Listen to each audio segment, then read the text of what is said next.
What do you do when life presents profound challenges that shake your very foundation?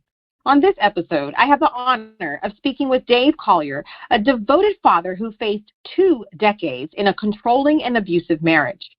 After enduring parental alienation and the threat of lost hope, Dave bravely chose to confront his past and transformed his journey into a powerful message of resilience. Join us as we explore Dave's inspiring story of healing, courage, and his commitment to supporting others who have faced similar challenges. Sometimes life gives us lemons. Sometimes it gives us lemonade. Other times it gives us something entirely out of left field that makes us say, WTF. But no matter what obstacles come, there is most often a way out on the other side, and we are once again victorious. My name is Dr. Rowe, and you are listening to my podcast about resilience.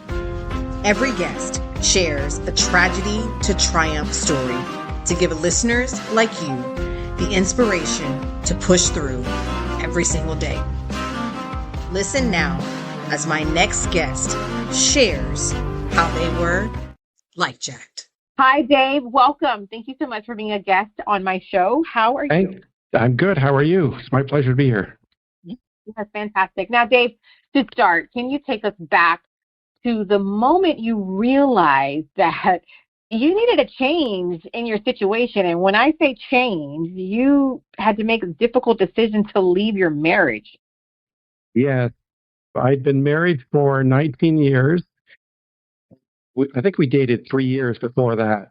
And right from the beginning, I saw red flags. I chose to ignore them.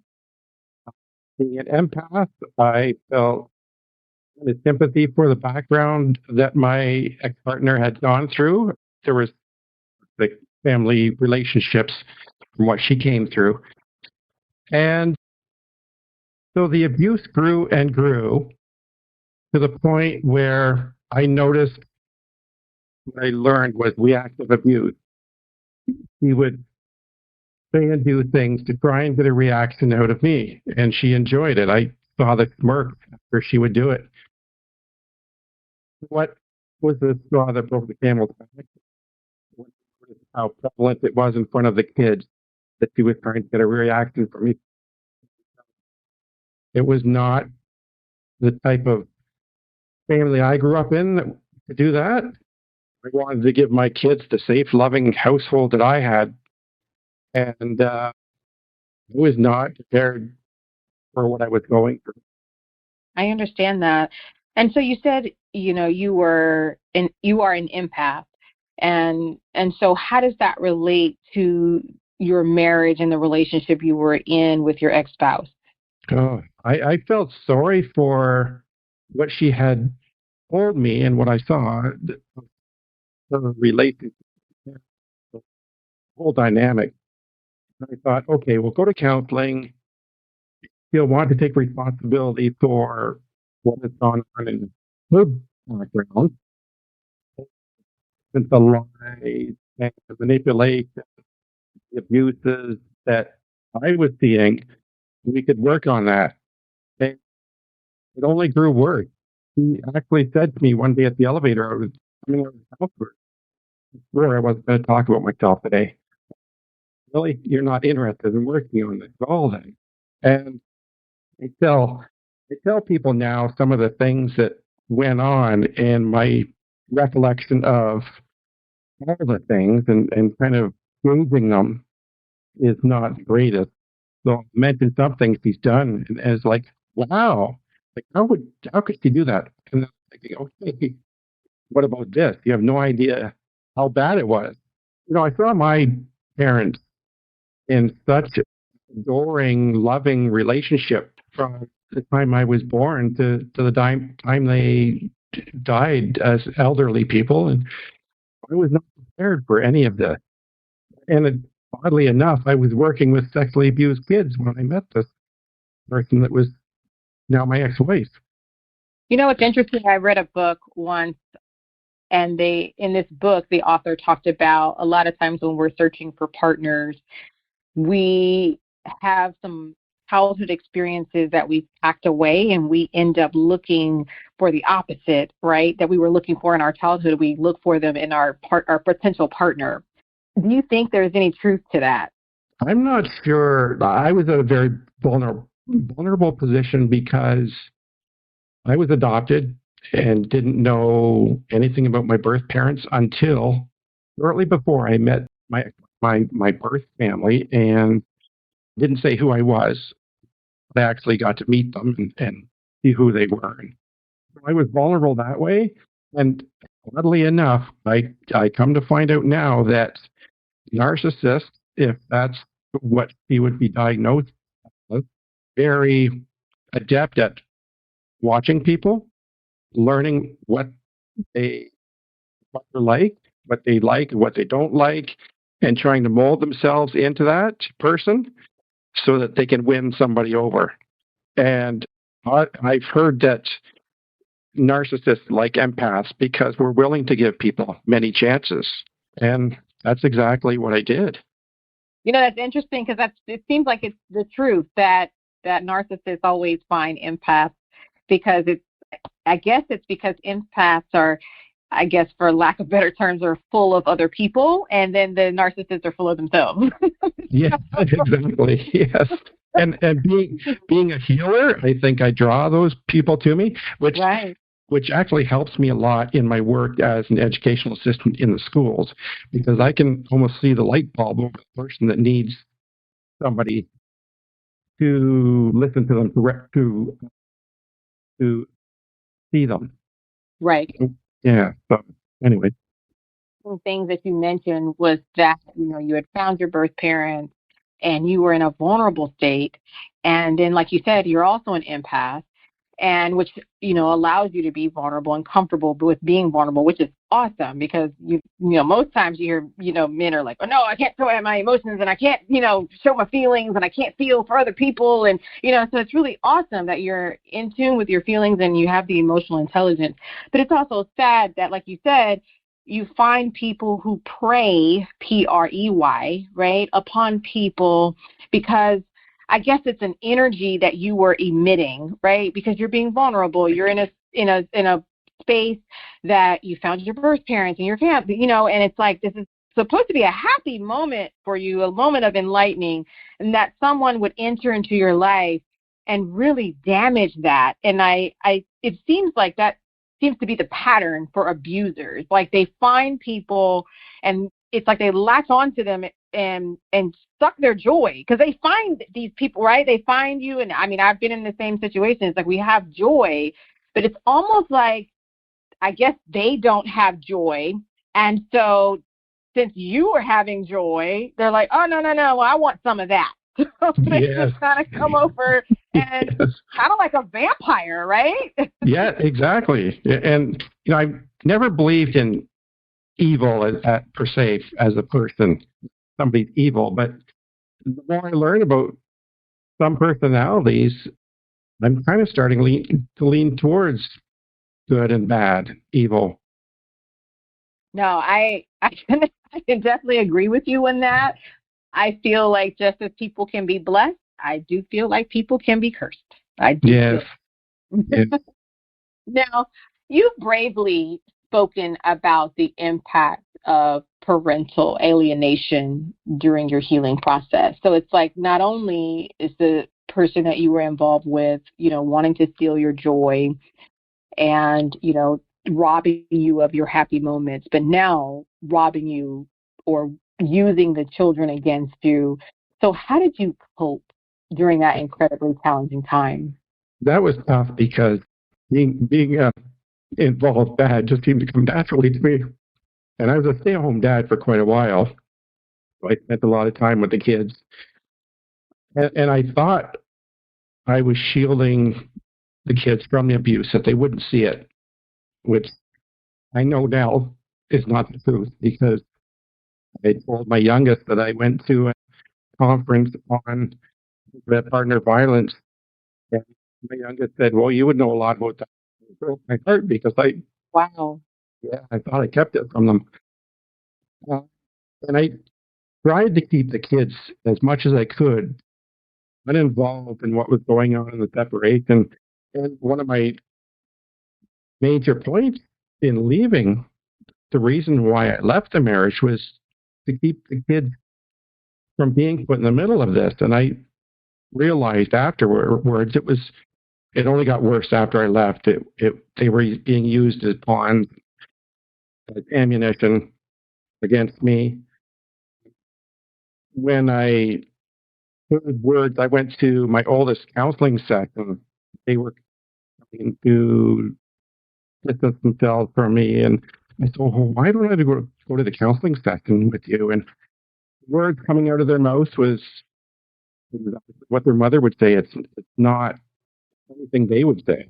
And I, 2 years before that, I got tired of listening to the kids saying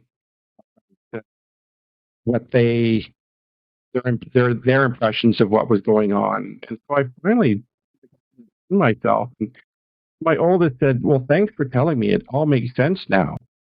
And when I dropped them off at one, gave them a big hug, and I got this look like he was angry that I had this still had this connection with me, and it just got worse. Now the only thing that kind of saved me with my youngest is being an educational assistant. I transferred to their school during COVID because they were doing pretty badly in school. And so I tried them for 3 years. And so they saw me day in, day out, saw what dad was like. And now our relationship is like best friends. But now, within the last few weeks, I have a conversation again with my oldest. And that's weird because it's like uncharted waters. I don't know how to act, but I'm just taking it one day at a time. Just like becoming a parent, I guess you just kind of fly by the seat of pants. Yeah, because even though there's parenting books, but it's going to prepare you for parenting. Yeah.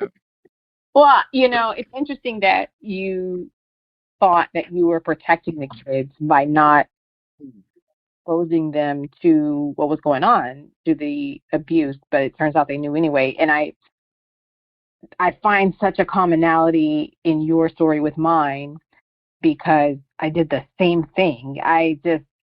I thought, let me hide it from the kids, when the whole time now, as my kids are older teenagers, especially my older boys, and the things that they remember of things happening, it's amazing. Like, I just hadn't realized that, no, they were right in the middle of it. Yeah. And as much as you think. So listeners out there, if you think that you're protecting, if you are in an abusive relationship, and if you think that you're staying and you're trying to protect the children, they know. They absolutely know. We're not doing a very good job of hiding it. And also, I started to see the coping mechanisms that I developed, like taking responsibility for things that weren't my fault and apologizing all the time for things I knew I didn't do. Yes. I saw my children doing that, and it was like, oh, what have I done? Like, I had no idea that I was showing the kids that how you put up with, how you live through a situation like that. One of the best things I love about learning, because you're in education, I'm in education, and one of the best things about learning is that it can totally enhance your life. Like, once you learn something, it's truly, I know you mentioned light bulb above people's heads, but when you have a light bulb moving because you learned something that enhances your life, it's truly remarkable. And you decided to take the time to learn about narcissism, and it's such an interesting diagnosis, if you will, if you want to call it that, or personality disorder, because I know it's a term people kind of throw around just because somebody thinks about themselves for a moment, like, oh, they're just a narcissist, and a lot of times, a lot of people say men are all narcissists, and people just throw that around, right? It's like, oh, right. It's selfish, right? But please, can you enlighten the listeners on what truly is narcissism and the personality, and how do you spot true narcissists? Because it's not just because somebody takes a moment and does some self-care, or because they decide to, do something for themselves for a moment. There's a true pattern of behaviors, right? Oh, there is. It's like they have a book that they go by, because I started to see the cycles. And I think early on in the relationship, I should have taken more note of how my ex-wife would in front of different people, because it was always different depending on who she was in front of. Later in the marriage, you couldn't see the abuse outside the home; it was always inside the home. There was times where the reactive abuse would vary outside the home, had an audience. I've learned the saying that narcissists are performance artists, because they are. They're acting for other people. This is all shame based. She was made to feel like she was the fat, ugly kid when she was a child. And still part of me, after all this abuse, I feel sorry for her. To get the help. And nothing I'm going to do or say is going to get her the help. She had an appointment with a trauma counselor. She canceled that. There's a pattern of lies, financial abuse. It was taking, she was at the grocery store. And then it got to be at the end of the marriage, she was hiding credit cards while we were technically banking. We would get more and more credit cards. A lack of empathy. For an empath, that just blows my mind that a narcissist just has no empathy, no support when my parents had died. When I had supported a young man that was either 20 or 21 years old dying in the hospital, he died actually while I was with him. So I was trying to make up for the funeral. And I'm just trying to write this. And I said to my wife, "Can you listen to this?" And she's like, "Oh, hurry up. I've got things to do." And I was like, "Really? This is tough on me." Yeah. Very good at showing sympathy, I guess, for others, because she couldn't show empathy. It just was quite obvious that she had no empathy. Typical cycle of abuse, like love bombing, detention, abuse, release, which I'd known earlier on. As I look back now, and from the time we were dating, there was the love bombing, and then pushing limits to see how far to get with the abuse. I unfortunately kept moving the red line further and further, allowing more and more to happen. I think there's more narcissistic type people out there than we believe or that we understand, and a lot of the social media feeds into that too. Yeah, I can see that for sure. I can see that self-involved society. Yes, social media has not helped. Yeah, there are different people online than they are in real life, that's for sure. Right. So one thing I know that really has helped in my healing process is the supportive people around me, the people that I know are definitely in my corner, whether it's light outside or dark outside for me. And it can make all the difference in healing. And so for you, after experiencing the alienation, going through the divorce, and of course, as a married couple, you probably had common friends, right? And people that you knew as a couple together. And so how did you go about rebuilding your support network after going through it? I mean, did you join a church group? Did you have a counselor or therapist, or, was there a particular friend? First counselor I went to in 2005 on my own. She was a female, and she said, "How dare you think of leaving your wife while she's pregnant?" Oh, wow. And I thought, okay, I've told you about the abuse, but that's okay. How dare I think about leaving? I'm not sure if the tables were turned, we'd still be thinking that, but so that was the last appointment I had with her. And I think maybe after that, I found the counselor that I still have today. I still see her once in a while. And she's been there through thick and thin for years. She still reminds me how much I work to keep a roof over our head, how much time I how much time I did spend with the kids. And that's the thing about narcissism. They'll try and make you believe that what actually happened didn't happen. You weren't a stay-at-home dad for very long, and you didn't spend that much time with the kids. About gaslighting. Yes, yeah, a good counselor can make a world of difference. And my ex-wife and I had gone to this counselor together one day, and both were teens then, and the oldest was at the point where could be, I think, getting out and socializing more in getting a job instead of being isolated at home. And so the counselor was trying to get that point across. My ex-wife got very defensive. And, how dare you go against what my wife thinks? That no, mental health issues. You need to stay at home. And it was the worst thing for her, probably. But so the next appointment, I went by myself, and the counselor said, "She's not coming back, is she?" I said, "No." And she said, "Yeah, I figured that." She didn't want to hear what I was telling her. And so, yeah, this is the type of toxic person that just refuses. And my ex say many times that she was like the ostrich that sticks her head in the sand, just refuses to take responsibility for anything, want to work on anything. And I think it was the counselor, that one counselor I had, pulled me through the darkest of times.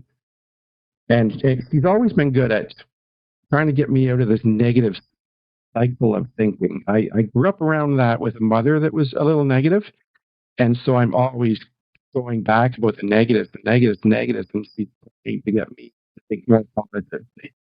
And I actually, when I was at that conference, I had a woman to me afterwards, and she said he has a son that is in an abusive relationship, but he doesn't want to see a counselor. He said to her, goes to a counselor, doesn't like them, look for another one, because the counselors can be so different and specialists at one thing, EMDR from trauma. I mean, that counselor was excellent for that. As for talk therapy, he's not as good as the other counselor that I've been seeing for years. And I feel no shame about seeing a counselor. You're paying somebody to listen to your problems when usually people don't want to listen to you and judging you.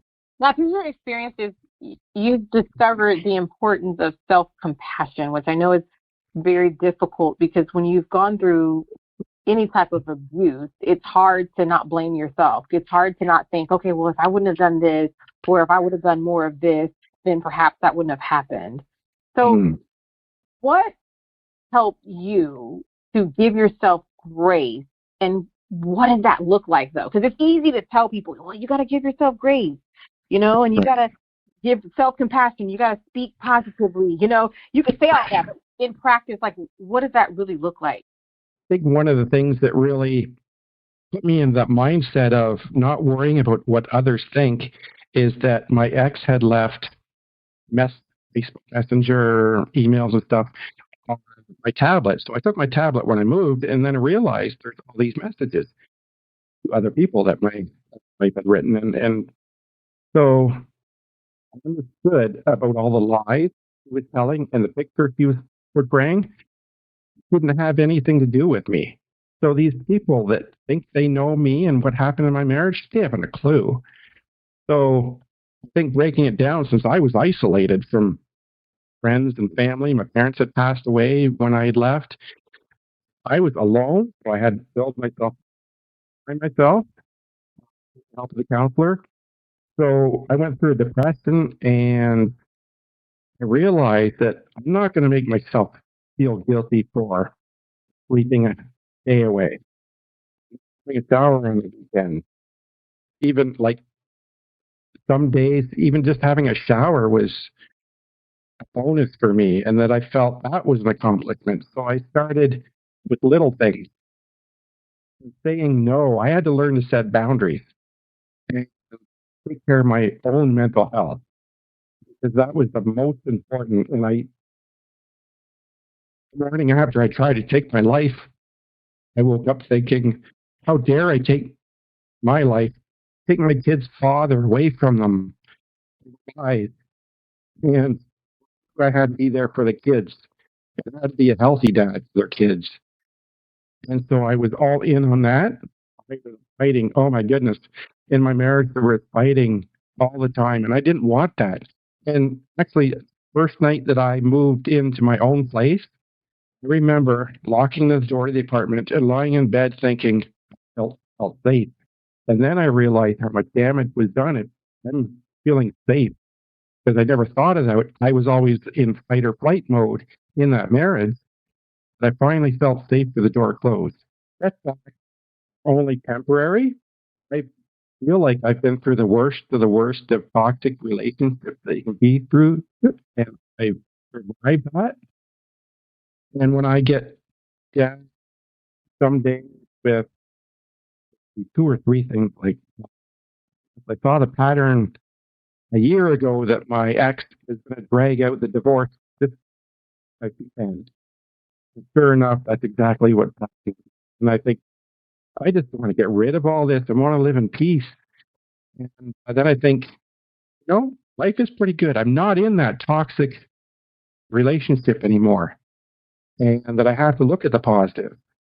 And I feel like I can survive anything. If I've survived what I went through, still here for my kids, then yeah, then I think that's where my resilience came from. You know what's interesting about your story and uncommon in the sense of a lot of people do not think about the victim of abuse in a relationship being the male partner. Most of the time, the stories that are told are that the female partner is the victim at the hands of the male partner. Although the stories are uncommon told, but their occurrences are not uncommon, unfortunately. Yes, and my ex-wife had people very quickly jumping on her side because she was the female and I was male.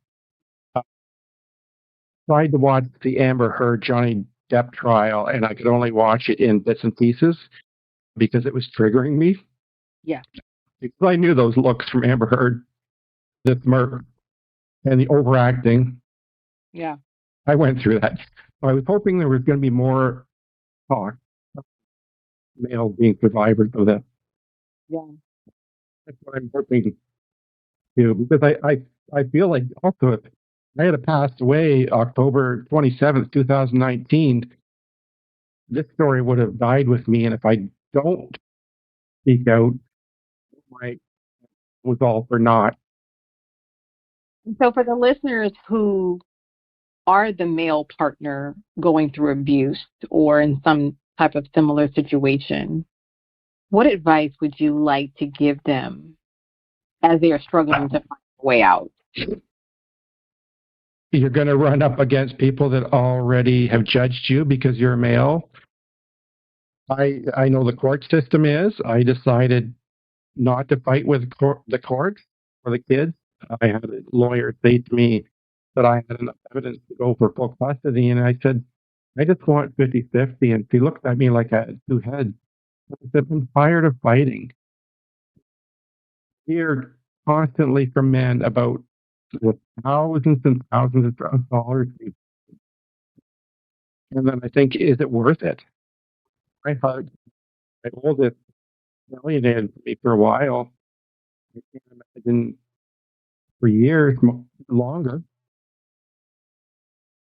I think in my case, I documented, like when kids were younger, I tried writing journals. They would have something to look through. I felt it was just me complaining about what their mom had done, so I stopped journaling for a while. Then I got back into journaling what was going through. I think that's good documentation to follow through if you ever need it. It puts a lot of pieces together for me as I'm trying to put everything together. Make a plan to get out. Shelters for men in between.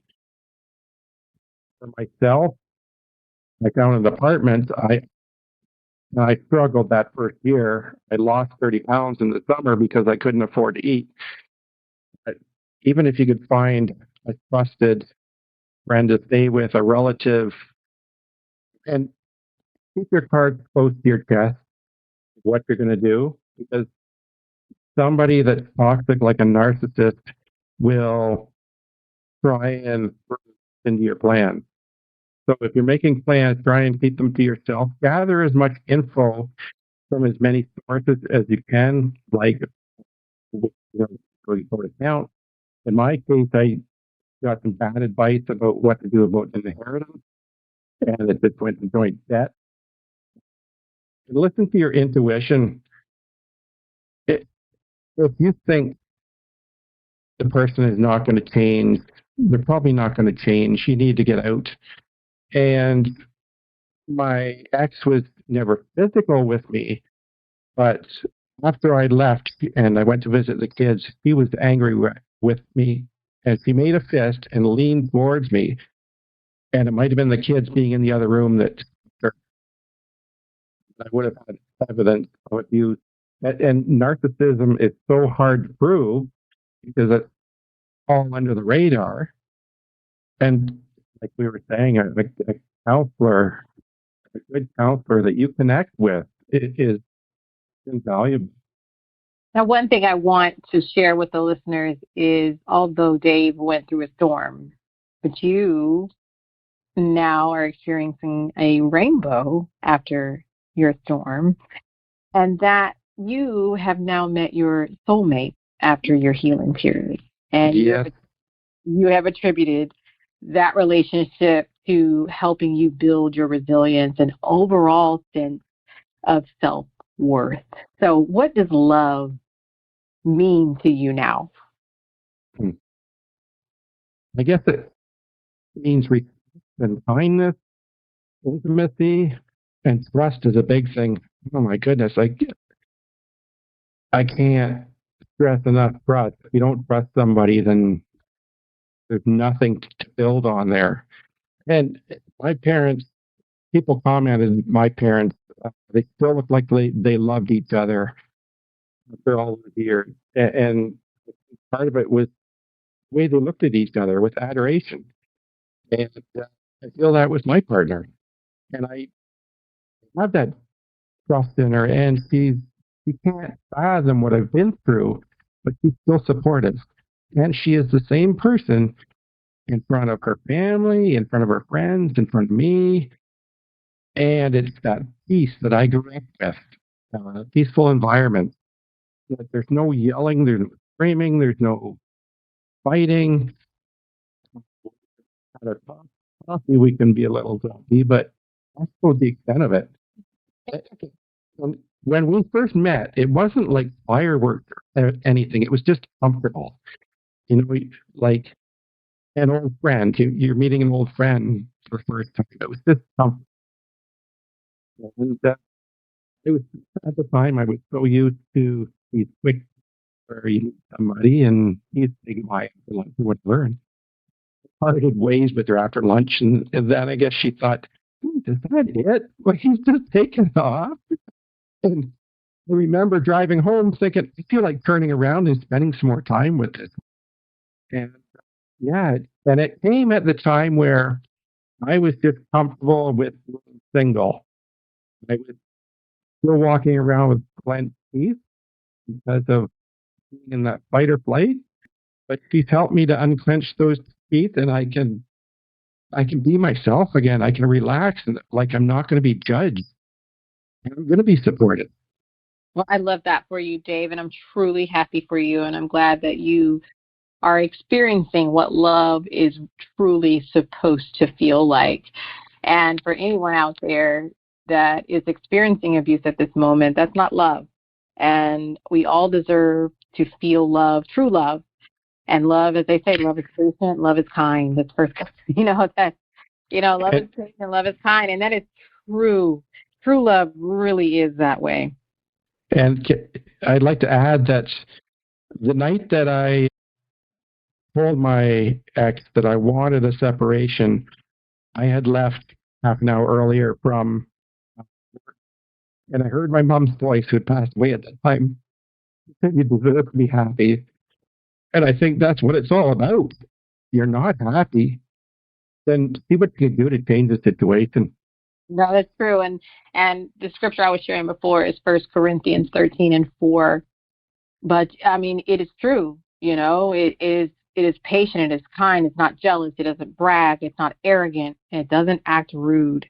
That is truly what love is. That's the essence of the characteristics of love.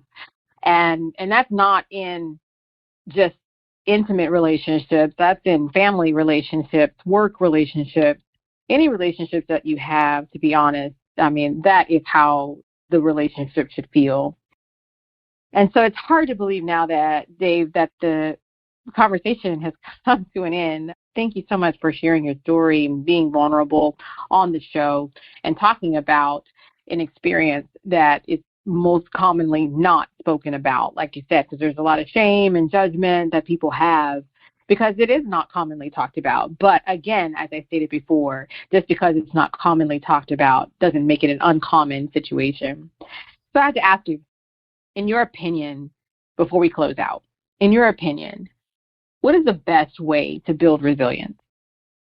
I think it all starts with courage as the base. Just those few seconds of courage to say, I've got to make a change, and this is it. And having a positive outlook. I knew things would only get better. They did get worse before they got better, but man, are they ever better. And I'm so glad that I made the change. And also finding strong support, like a counselor. I was alienated from family, friends. Even we moved into a small community, and I realized, God, I didn't try and do my people I worked with. So that counselor was my lifeline. Yeah, I feel like it should be buying her a cake or something. I don't know. Yeah, by all means, that counselor certainly helped me a lot. And then learning from experience. I've said before, working in the school, use the analogy that if a student is not learning something, the teacher is going to get louder and louder and louder. And I saw those red flags and was ignoring them, and they got louder and louder and louder until it almost took my life. And so, yeah, that little bit of courage to start with. I think that was everything for me. Wow. Well, Dave, thank you for sharing your incredible story with us on Life Jack, the Resilience Podcast. I mean, your story is a testament to the enduring power of resilience and the ability to rebuild one's life after suffering. Thank you. But it's clear that your experiences provide not only hope, but also valuable lessons for anyone facing adversity. So as we wrap up this episode, I encourage our listeners to embrace their own path to resilience, to be kind to themselves, recognize truly what love feels like, and seek support when necessary. So how can listeners find and connect with you? Probably the best way is through my website, dbcollier.com, dbcollier.com. Any last words of encouragement for the listeners? Well, a lot of the kids I work with have no idea what a healthy environment is, relationship, because they've grown up in toxic families and that. So for those people that are going through that, just understand that life can be amazing. Before my marriage, I was so blessed with the family I had. And so I know it's out there, and I'm glad that I found it again and that it's around.